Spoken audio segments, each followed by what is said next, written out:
This woman, Erika Murray, was once seen as a charming, responsible mother, devoted to her family and community. But her descent into darkness led to one of the most horrifying cases of child abuse in recent history.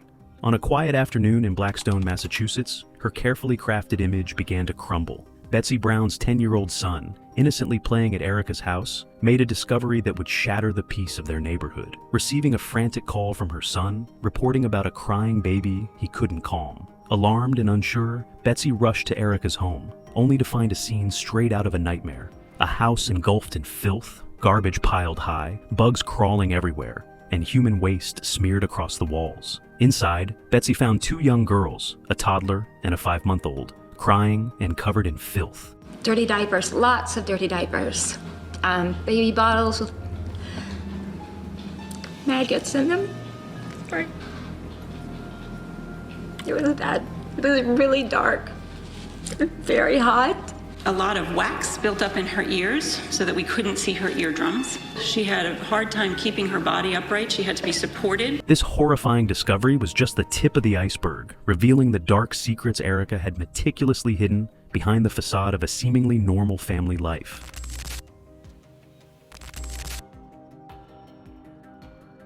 Erika Murray was born in 1983 into a middle-class household in Northbridge, Massachusetts, just south of Worcester. The third child of Kevin and Sharon Murray, Erika grew up in a cheerful and sociable household, known for hosting neighborhood barbecues that brought families together. As a child, Erika was described as charming, happy, and beautiful, enjoying typical childhood activities like baseball, hide and seek, and swimming in the family's above-ground pool. Her father, Kevin, worked as a diesel mechanic and handyman, handling all household repairs himself, while her mother, Sharon, was a homemaker with a passion for crafts. During her teenage years in the late 1990s and early 2000s, Erika became increasingly conscious of her appearance, meticulously styling her hair and keeping her nails immaculate. She was a diligent student, excelling academically and displaying a responsible, goal-oriented demeanor. Before graduating high school, Erika began working at a local fast food restaurant, where she met Raymond Rivera III, a man 7 years her senior. Their relationship quickly turned romantic, but what started as a loving connection soon devolved into control and possessiveness. In 2001, at the age of 18, Erika faced a personal crisis when she discovered she was pregnant with her first child, Kayla. The news plunged her into panic and embarrassment, especially with graduation approaching. Despite her initial reluctance to attend her graduation visibly pregnant, a close friend convinced her to participate in the milestone event.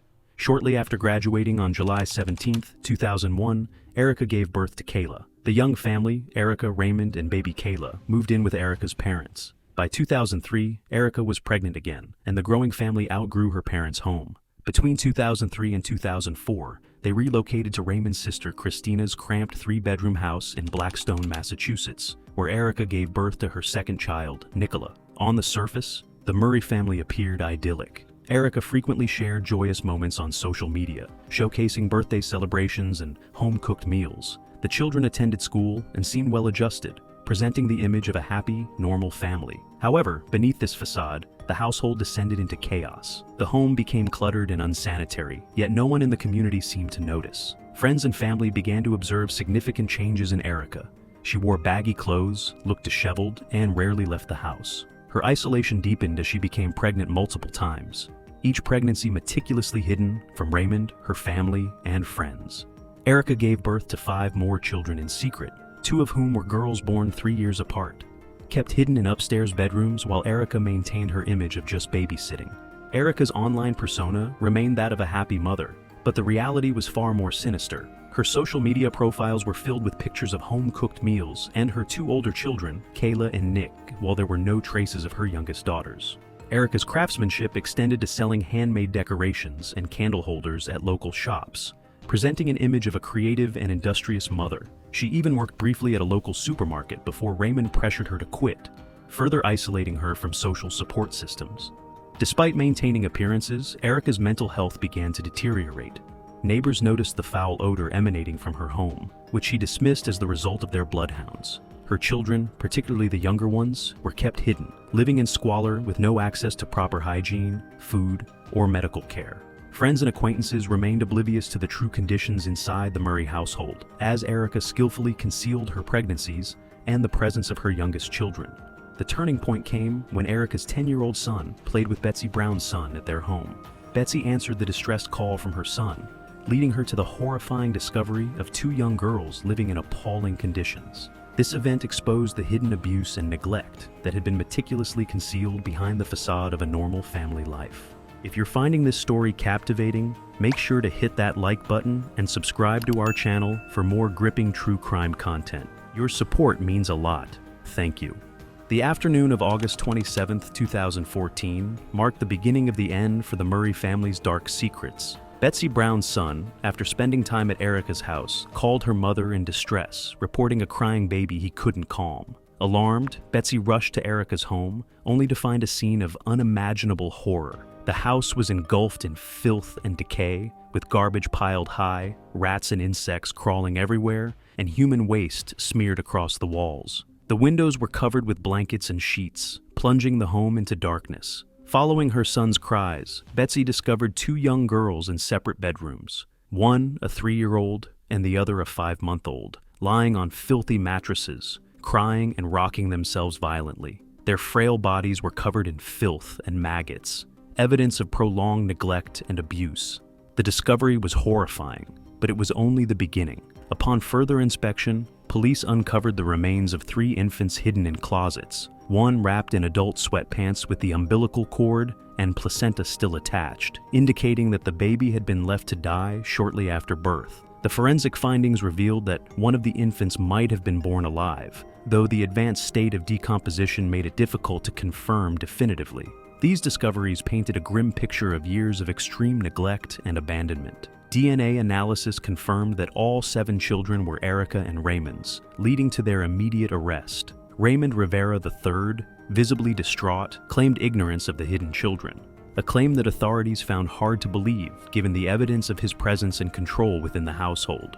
The legal battle that ensued was intense and emotionally charged. Erika Murray faced a slew of charges, including second-degree murder, assault, and battery on a child causing significant injury, reckless endangerment, and animal cruelty. Raymond Rivera III was indicted on multiple charges, including assault and battery on a child, reckless endangerment, animal cruelty, and possession with intent to distribute cannabis. During the trials, Erika's mental health was a focal point. Her defense team argued that she suffered from dependent and avoidant personality disorders, cognitive deficiencies related to problem-solving and short-term memory, and a profound lack of insight into her behavior and its impacts. They highlighted the emotional abuse and controlling behavior exerted by Raymond, suggesting that Erika's untreated postpartum depression and fear of Raymond's reaction led her to hide her pregnancies and abandon her children in secrecy. Were you afraid of something Raymond might do with this 3rd pregnancy? Had he ever said anything to you in the past about having another child? He didn't want to have any more kids. Forensic psychologists testified that Raymond used a pattern of behavior to instill fear and dependency in Erika, making her feel trapped and incapable of seeking help. Erika's defense team presented evidence of Raymond's controlling nature, including his jealousy, manipulative text messages, and threats to abandon her, which severely limited her ability to cope with her circumstances or plan ahead. Despite the overwhelming evidence of neglect and abuse, the court faced challenges in prosecuting the case. The judge ultimately determined there was insufficient evidence to prove that some of the infants had been born alive, leading to Erika being acquitted of second-degree murder and reckless endangerment charges related to her older children. However, she was found guilty of assault and battery on a child, cruelty to animals, and other lesser charges, resulting in an 8-year prison sentence with 5 years already served.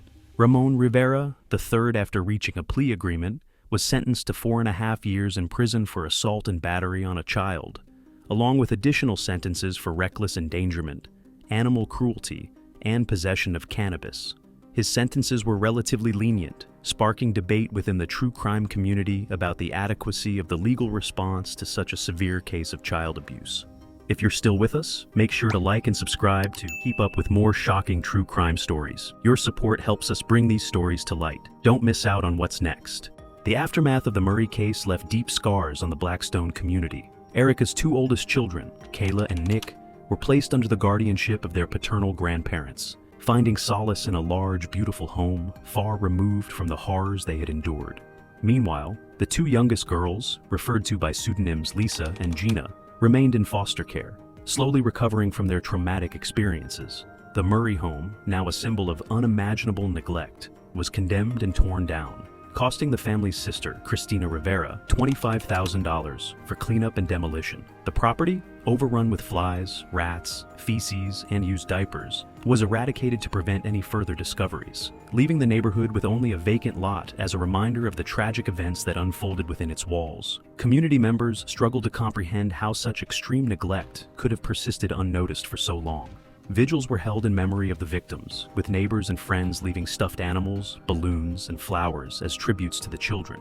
The case sparked conversations about the effectiveness of child protection services and the need for greater vigilance in recognizing signs of abuse and neglect. Erika's release from prison in 2019 was met with mixed emotions. While her oldest children found stability with their grandparents, the younger girls continued their lives in foster care, receiving the support and care they desperately needed. The legal outcomes, particularly the lenient sentences for Erika and Ramon, ignited debates about the justice system's handling of such severe cases of child abuse, drawing comparisons to other high-profile cases where outcomes were significantly harsher. Erika Murray's case serves as a stark reminder of the importance of community vigilance and robust child protection systems. It highlights how easily the facade of a normal family can mask deep-seated issues of neglect and abuse. The tragedy underscores the need for constant awareness and proactive measures to identify and intervene in potential abuse situations before they escalate to such devastating levels. As we reflect on this harrowing case, it becomes clear that preventing such tragedies requires a collective effort from communities, authorities,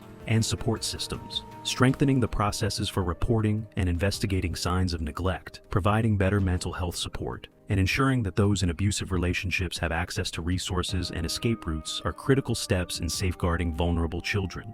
The story of Erika Murray is a haunting testament to the darkest aspects of human behavior and the enduring resilience of those who survive unimaginable abuse. It calls for empathy, understanding, and a relentless pursuit of justice to ensure that no other family has to endure similar horrors. Thank you for joining us in uncovering the chilling details of this case. If this story has left you disturbed or reflective, please share your thoughts and reflections. Remember to like, subscribe, and stay with us as we continue to explore the stories that reveal the darkest sides of human behavior. Together, we keep these lessons alive, ensuring the voices of victims are never forgotten. Thanks for watching. Please subscribe or follow.